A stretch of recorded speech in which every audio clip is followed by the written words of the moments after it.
नमस्कार मित्रों, स्वागत है एक बार फिर से आपका हमारे चैनल जेवी डिवोर्स में। जो भी हमारे चैनल पर नए हैं वो हमारे चैनल को सब्सक्राइब करना ना भूलें और वीडियो पसंद आए तो जरूर लाइक करिए। पिछले भी वीडियोस जरूर देखिए, समझ में आएगा वीडियोस अच्छी हैं या नहीं। फिलहाल बात करते हैं पिछले एपिसोड की। तो पिछले एपिसोड में हम लोगों ने देखा कि किस प्रकार मां कुंती अपनी सबसे ज्येष्ठ पुत्र कर्ण के बारे में भाव विभोर हो रही हैं, क्योंकि भगवान ने उनको याद दिलाया है कि अगर दुर्योधन के पक्ष से सामर्थ्य कम हो जाए, उनकी ढाल कमजोर हो जाए, तो शायद दुर्योधन युद्ध लड़ने से पीछे हट जाए।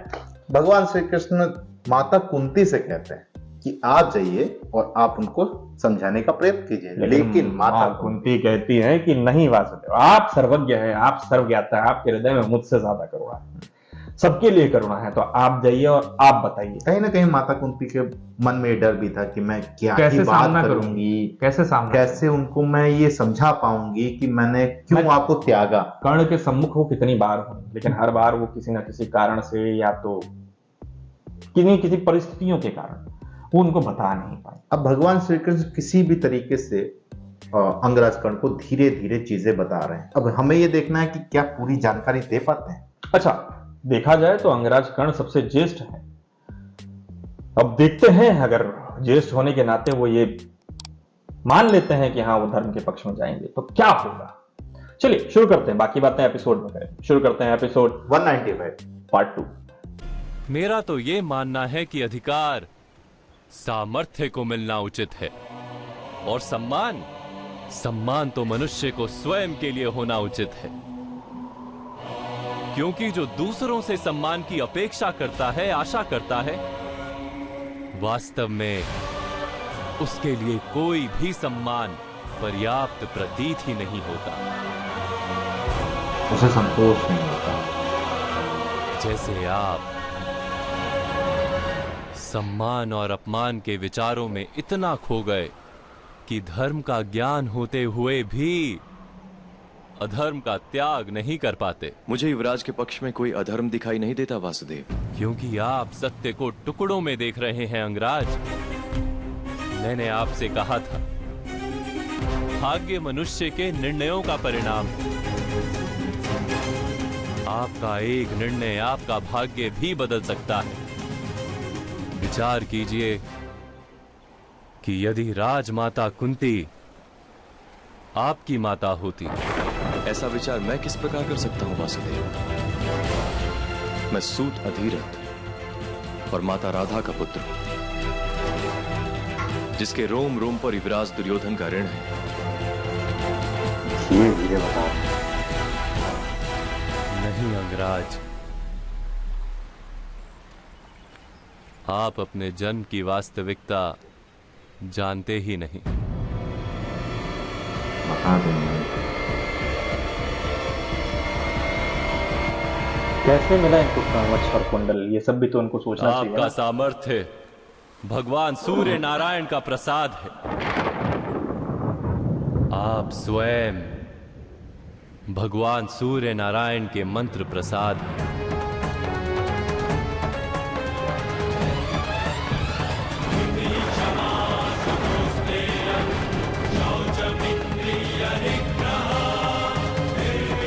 सूर्य नारायण आपके पिता। तात्पर्य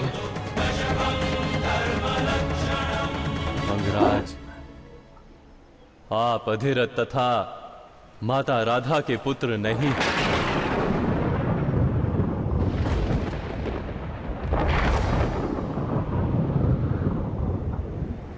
उन्हें तो आप गंगा के प्रवाह में प्राप्त हुए थे। यहाँ तो वज्रपात हो गया था। युद्ध होने से पूर्व सोचो, अगर ये सच्चाई पता चल जाती तो कोई भी मतलब नॉर्मल व्यक्ति होता तो वो यही कहता, ठीक है धर्म भी उधर है तो अपना फायदा भी उधर है। मैं किसका पुत्र हूं वासुदेव? आप राजमाता कुंती के पुत्र हैं।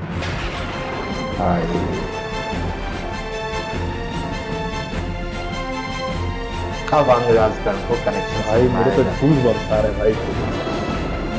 अब कनेक्शन पूरा याद आएगा उनको कि क्यों उनको देखते ही ममत्व देखता था उनका। सूर्य नारायण आपके पिता है।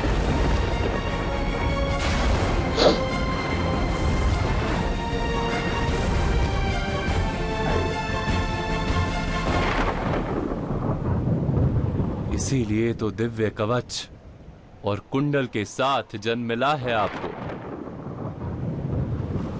आप चाहें तो अधिरथ महोदय से ये प्रश्न पूछ सकते हैं।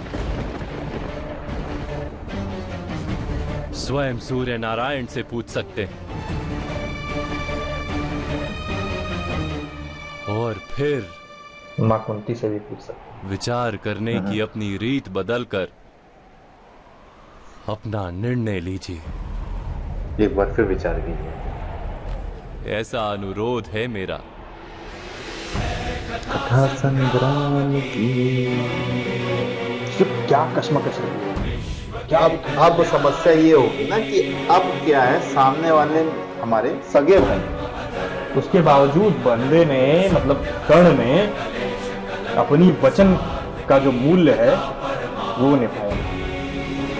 ऐसे ही थोड़ी ना कर्ण महान, ये थोड़ी ना कर्ण दानवीर। ठीक है, धर्म था मानते हैं, क्योंकि मनुष्य का जो निर्णय होता है ना वो उस वक्त के परिस्थितियों के ऊपर निर्भर है।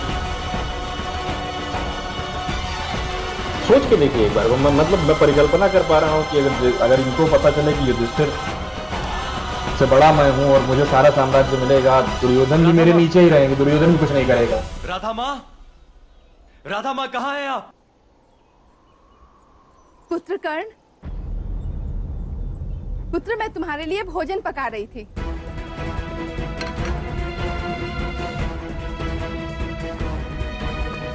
राधा माँ, क्या हुआ पुत्र? क्या कहा वासुदेव ने?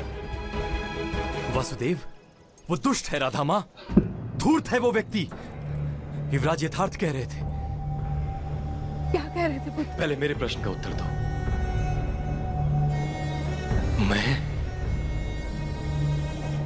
मैं तुम्हारा पुत्र हूं ना राधा माँ? वो कभी ये प्रश्न ही नहीं पूछा। तुम्हारा पुत्र हूं ना मैं?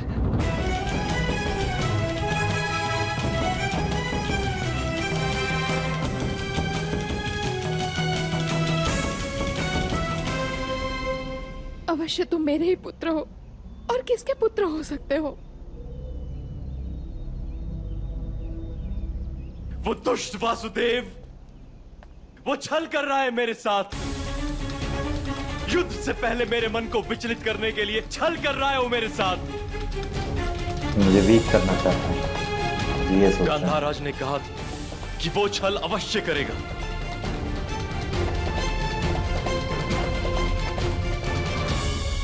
किंतु ऐसा छल रहा था मां जो किसी के समग्र जीवन को ही असत्य सिद्ध कर दे।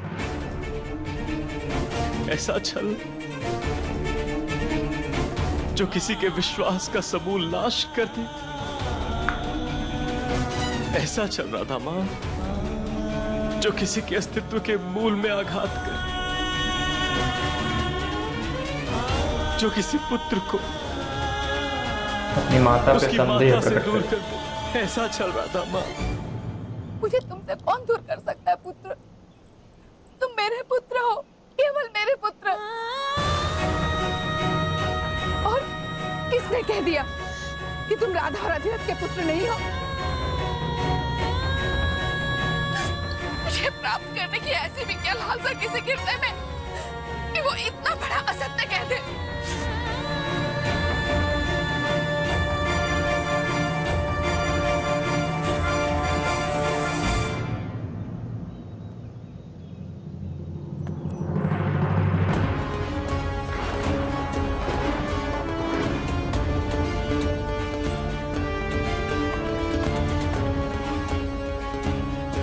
जन्म से ही भगवान सूर्य नारायण के प्रति मेरा विशेष आकर्षण रहा है राधा मां।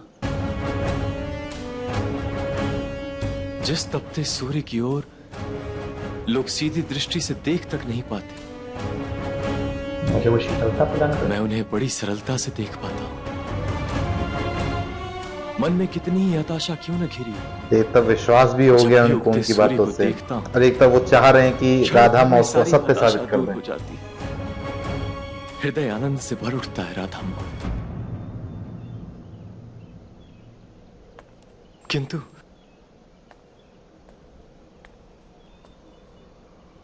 इसका अर्थ ये तो नहीं है कि मैं भगवान सूर्य नारायण का मंत्र प्रसाद हूं। नहीं हूं ना राधा मां। एक्टिंग भाई, मजा आ रहा है। नहीं पुत्र, स्मरण करो पुत्र। तुम्हारे बालपन में जब मैं पानी भरने जाती थी और तुम घर में रोते थे, मैं कुएं पे खड़े होकर भी तुम्हारे रोने की आवाज सुनती थी। यदि मैं तुम्हारी माता नहीं होती पुत्र, तो मैं तुम्हारे रोने की आवाज कैसे सुन पाती? मैं ही तुम्हारी माता हूँ पुत्र। मुझे उस आदर से वो ऐसे कैसे कह सकता है कि तुम मेरा पुत्र नहीं हो? तुम मेरे पुत्र नहीं हो, कैसे कह सकता है वो? दो माताओं का दूध।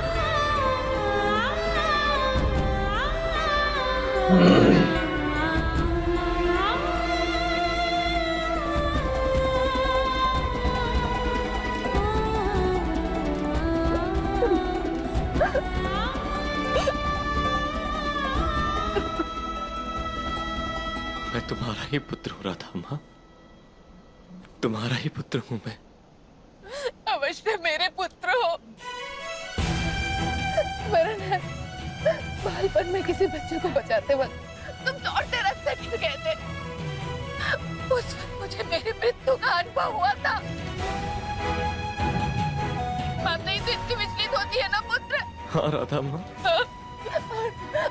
आओ, ये देखो पुत्र, ये देखो, मैंने तुम्हारे लिए भोजन परोसा है। यदि मैं तुम्हारी माता नहीं होती तो मुझे कैसे पता कि तुम्हें क्या प्रिय है? मैंने तुम्हें जन्म नहीं दिया तो क्या हुआ पुत्र? तुम्हारी पालन पोषण तो मैंने ही किया है ना? हाँ? निकल गया फ्लो में।